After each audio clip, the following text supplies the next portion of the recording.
Today's episode is going to be a bit more about me and why I got into coaching, specifically sustainable weight loss coaching. I'll tell you guys a bit about my story, not because a lot of people are asking, but also just because I think there's a lot of lessons that people can learn from in this story as well that would actually be helping some of you guys out who are maybe in a position where you're trying to lose weight as well. Anyway, I'm not going to waste too much time getting into it. So starting back, let's go right back to the start when I was 15. I had a range of health issues. I had chronic constipation, I had reflux, I had a gut imbalance, I just had too much acid, so my pH levels were really bad. So if I had anything just like slightly acidic, I was sick for days. I was vomiting multiple times a day, and I was sick for at least like 3-day periods. And also during this time as well, while I was recovering, gym was something that I took up because I felt really bad on myself.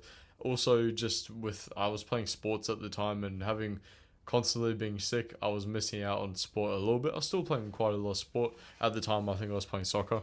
But there was definitely a few times where I might have had to miss the game or some training sessions just because I was sick so many times. So yeah, I took up the gym, so I had something that I could do, that something that, I could go to when I felt good. Yeah, and I would say I fell in love with the gym. It was something where I could work on myself, better myself. I learned a lot in there. A compound effect, right? Where, you do one good thing and then, a bunch of other good things happen from that. What fixed my gut? I was on a restrictive fat diet. I was on low FODMAP for a year and a bit. There was things that I couldn't eat and made my eating very basic, which was good. It was a blessing in disguise because it fixed me up and it taught me better nutrition. But, I did miss those sort of things, going out and getting a meal out every few weeks, or, going out with some friends, have a few drinks, something like that, right?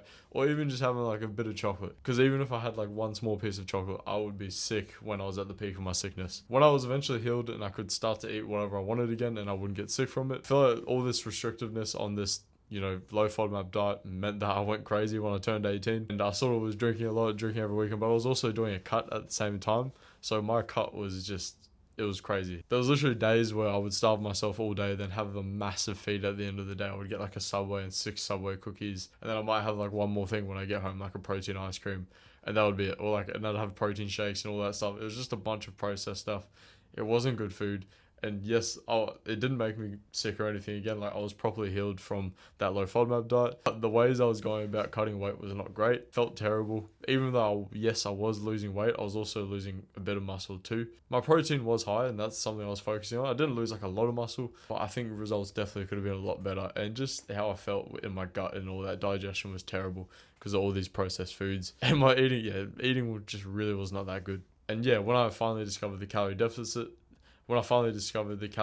stuff, it did work. There's definitely better ways to go about being in a calorie deficit. When I was about 19, I got my first job in a gym. I was doing group training. I was also doing reception. And this sort of was, I guess, a bit of a turning point. This made me sort of reignite my interest. It was something I was always interested in. But when I was 18, I guess I just sort of wanted to work full time, get some money. So I went into the warehouse.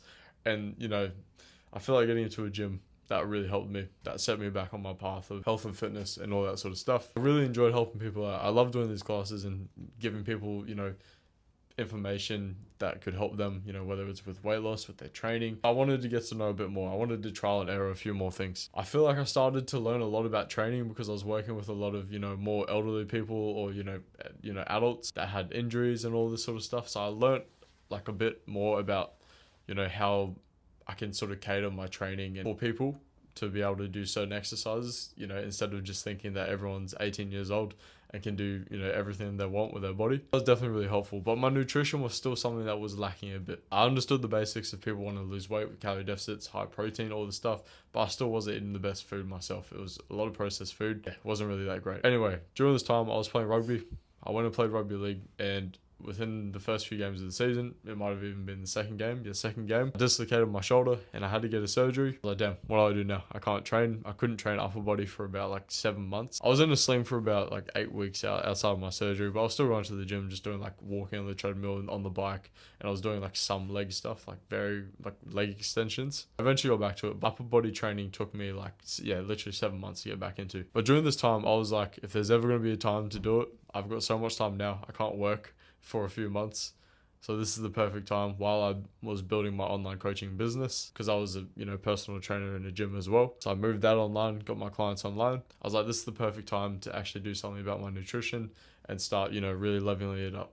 It became a lot better, and that sort of encouraged me to this day to keep on finding ways to improve it. I was having a lot more whole foods, don't get me wrong, there's still some processed foods, specifically with my desserts, and there still is these days, but my general day of eating was a lot better and a lot less processed. And I could feel the difference too, like my energy, my recovery in general as well, and just my digestion too. My results were also better when I started training again, and that's one thing I've noticed in the last year and a half that I've been back from my shoulder surgery. My results have been a lot better. For that surgery, I was training for years. Now I feel like after the shoulder surgery, which set me back quite a bit with my gains and all that, I've been able to put things back on, and I'm sort of, I'm progressing a lot quicker than I was before. And I'll put that down to nutrition. One thing I've learned is nutrition is literally 90 to 95% of your result with anything, specifically weight loss. If you don't have good nutrition, you are not going to achieve your result. It's not going to be as good. You're leaving, like, if you're just focusing on training and your nutrition is poor, you're leaving possibly up to 90% of a better result on the table. Probably more so like 50 to 60%, because your nutrition can't be that bad if you're going to the gym consistently. There's definitely a lot of people that need some work. These days, don't get me wrong, I still have fast food. I'm very, I'm busy. I work full time, I have a business, I do my own training, I also play rugby. So there's definitely times where I still have fast food, but just for when I'm going and getting fast food, just what I'm looking for, what I'm having is a lot better. And then even just my day to day, when I'm meal prepping my work lunches, it's a lot better quality foods. And this has really helped me with my online coaching as well. I've been getting even better results from my clients. As you guys can see on the screen, this is some of the results that we've been getting. It's helped me to better coach them. Also helped me a lot, especially on my path to my photo shoot prep, which I'm going to be doing in just under 2 months. I got about 6 weeks and then I'm doing a photo shoot. I just want to get a really good shape, show to people that you can still lose weight and get in the shape of your life while still being able to enjoy your life. I'm not cutting out takeaways. I'm still having about takeaway like maybe 3 times a week. Don't get me wrong, I'm eating definitely mostly healthy during the day, but I'm still having a bit of dessert each day. You're allowed to. If you have all the moderation, you have the right plan behind it, you can still get in the shape of your life while still enjoying your life. All of this, discovering my love for coaching people and helping them out, just think of it as a way of helping people save time. Because what I've been telling you guys in this video, it's a long journey. It's been a long journey. It's been 7 years. 7 years, yeah, literally 7 years since I started going to the gym, and I'm still learning to this day. There's heaps and heaps and heaps to learn. With my level of knowledge that I've got now, can help people to get those results that you saw before, and I want to save people that time. Save people what took me 7 years to learn, and teach it to you in literally a matter of 3 to 6 months. That's literally all it takes. If you're getting professional help, you've got the right coaching and support, and you've got the right plan to stay on track with, that is suited to your lifestyle, you could look completely different within a matter of 3 to 6 months. I'm not going to talk too much more. If someone watching this now and you've been watching this video and you're thinking, yeah, I want to get in shape, I still want to be able to enjoy my life as well, and you're interested in getting to know a bit more about my coaching and how I can help you, just go to my Instagram at landonquinn.coaching and just message me the word information so I know you came from this episode, and we'll give you a bit more information about how we can help you.